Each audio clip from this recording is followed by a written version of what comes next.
Update 46 just dropped, but since we already took a look at the Paragon in the early access video, today I'm gonna take a look at one of the more interesting balance changes. Namely the change to the MAD. It now got one extra ceramic bonus damage, but more interestingly, the bonus damage to mob class balloons was reduced by 100, but the ability bonus to mob class got increased from 18 to 250.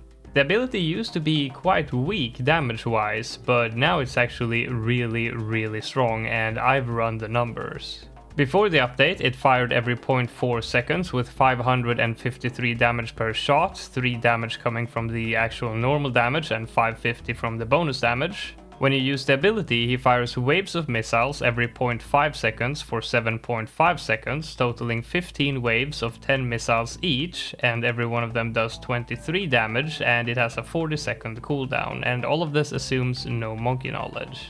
That means before the update, assuming you hit all of the ability missiles, you would total 58,750 damage every 40 seconds, with only 3,450 coming from the ability. After the update, on the other hand, you total 83,550 damage per 40 seconds, with 38,250 coming from the ability, and that's an increase of 42.2% to the total damage output. Now, of course, we don't hit all of our missiles, but if we go with the top cross path for the increased accuracy, we can assume that we hit about 75% of our missiles, and that would be an increase of 27.8% compared to before the update. So that's a pretty darn big buff, and what I'm gonna do today is I'm gonna play Elite Bloonarius on Frozen Over, and we're gonna try to beat him using only the MAD. Now, as per usual when I do these challenges, I wanna try and beat every single tier using that tower, but for the first tier I'm only gonna have the Rocket Storm, and I really don't know how strong that one is. So what I'm saying is I might have to use something different for tier 1, but after that it should be all about the MAD. The Rocket Storm did gain another, what was it, +1 ceramic damage, but that's probably not gonna help us out much. I mean, obviously it will be helpful for the rushes, but in terms of boss damage itself, it will do nothing. Man, I really ended up leaking a lot of lives here in the early game because I'm so lazy that I can't even be bothered to micro this guy. Okay, so how much money do we have here? Not a whole lot. Let me just go ahead and first sort of get a baseline of how much damage this actually does. I'm pretty sure it does like nothing at all, right? Yeah, that's not happening. I don't know, man. Even if I find a way to make this work, the amount of money that I'm losing on it is crazy. Not that money is really a factor, but okay. What about doing this? What about having an overclock and an alch? This might work. I can't really use Isili's ability too many times because at the moment it still drains 10 lives instead of 1. So, and yeah, I just leaked too much in the early game. Didn't really think about that too much. Let's see, do I actually need to focus on these ones, or am I fine just aiming right here? Yeah, with the overclock we're actually good on taking down the rushes even without having an ability active. Yeah, I'm pretty sure this is just taking too long here. Yeah, well, screw it. I'm just gonna go ahead and take the easy way out for tier 1 and put a sticky bomb down. We'll move on to the next. Anyway, next tier we will have the MAD, and from there on out we basically just need to farm to get all of the buffs for that guy.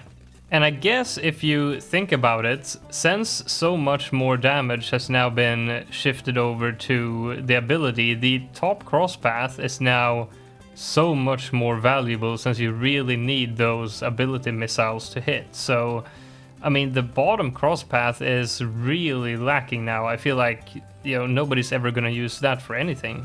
I mean, not like it was very useful prior, but now it's even worse. I feel like that one really has to be looked at now. Because, I mean, the faster swivel, the first upgrade, I mean, that's just useless, and the extra pierce, not sure if that's really useful a lot of the time either. It's nice to see that now when you're using the ability you actually notice like a big increase in damage. You can see the health bar just ticking down a lot faster than it otherwise does. Overall, before even having time to finish the video and properly test this out, I think I'll just go out and say right away that I think this is a good change. I never understood how this ability could be so bad in relation to the tower's regular damage output. I mean, yes, with Monkey Knowledge, you have the added benefit of it actually stunning bloons, but I mean, still, you saw the numbers at the beginning of the video, like 3000 damage out of like 60k from the ability every 40 seconds. Like, that's just ridiculously weak. Okay, getting ready for tier 3 here. I have not put any stacks on this guy yet, but should be fine for this tier anyway. I'm gonna go ahead and perma-brew this guy, and then I'm gonna get a heli as well, because I wanna eventually move this guy down here. And for the insides, a Glaive Lord should do well. Now this might be a good point actually to start putting stacks on this guy. I just realized that this is taking pretty long, but we do have the Ultra Boost, so we're gonna be speeding up the kill more and more, so hopefully we'll be fine. Oh, and I mean, I don't know why I didn't do this sooner. Alright, let's go ahead and totem, homeland, and ability. Okay. There was no need for concern. I think I just zoned out for a minute and completely forgot that I have like 100k that I can spend on more buffs. What I love so much about this ability is that it is affected by attack speed buffs, so when you have a bunch of buffs and you use the ability, it just looks absolutely bonkers. And I mean, at tier 4, where I think we're gonna have everything, it's gonna look crazy. Look at the HP here, the speed at which it's going down, and as soon as I use the ability, like, that's a crazy difference. So let's put the super in the very corner here, and I hope it won't sacrifice my mad when I buy the TSG. Wait. Oh, it doesn't buff him? Oh my god, that must be pixel perfect. And it doesn't buff this one either, so that was just perfect. Let's see, if I sell this one, so this one does not get buffed. Yeah, okay, it still reaches this. Okay, so I want to move these down a bit to reduce the range of this one as much as I can. To be honest, we might not even need anything for the insides, because this guy is going to be shooting such an insane amount of projectiles that it might be able to take care of all the bloons on its own. And I'm pretty sure that's all of the buffs. I don't need any debuffs because it doesn't really help this guy, so I think we're ready. Okay, everything is about to be active at once here. Take a look at the damage as this ability turns on here. Look at that. I mean, that ability just looks so cool, dude.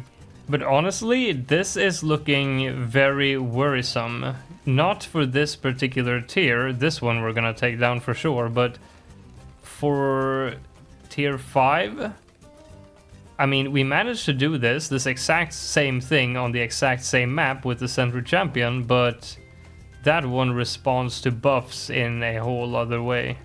Man, there is no way we're gonna be able to do this on tier 5. This has 8 million HP. And tier 5 has 40 million. There is no shot, dude. Okay, so we take down the boss with, how much is that? Maybe about 50% of the track left. So, I mean, that means we're probably going to be missing like 50% of the damage for next tier. Well, we'll give it a go anyway. I gotta say, I went into this challenge fully expecting to succeed. I don't know, I guess I just underestimated how the Sentry Champion works. I mean, we did succeed at this with that one, but it just responds in a totally different way. But still, like, I thought with this update, at least, with the damage increasing by, like, what was it? What did I say? 27, 28%? I did think that this was at least going to be fairly close, but it looks like we're only going to be about halfway there. Or actually, looking at this so far, we would be very lucky to make it halfway. Yeah, this is not happening, but there is one way to make it happen. A shit ton of powers using code Mac and rules, motherfucker. Excuse the profanity. Okay, so I'm adding an Energizing totem, and I'm also gonna be spamming Monkey Boost, which increases the attack speed by what, 100%? Okay, this is about to look ridiculous. Holy! Thank God I have so many of these left over from when I did my late game run. Look at that. Man, somehow it looks like we're still not on track to do this in time. Which is pretty surprising, I gotta say. I mean, it might actually work. I'm starting to build up some hope here. It's gonna be fairly close, but I do think we stand a chance now. Oh yeah, we don't just stand a chance, we're taking this down. Yeah, look at that. With the final use of the new improved ability and a whole lot of powers, we do end up taking it down. Nice. So while I was quite a bit off with my original prediction of being able to beat this, that really had nothing to do with the update, I would say. Mostly just me not knowing what the hell I'm doing. Anyway, a 28% buff for the MAD overall, and a very good change, I would say. The ability was really lacking on damage. Let me know what you think down below in the comments, and I'll see you in the next one.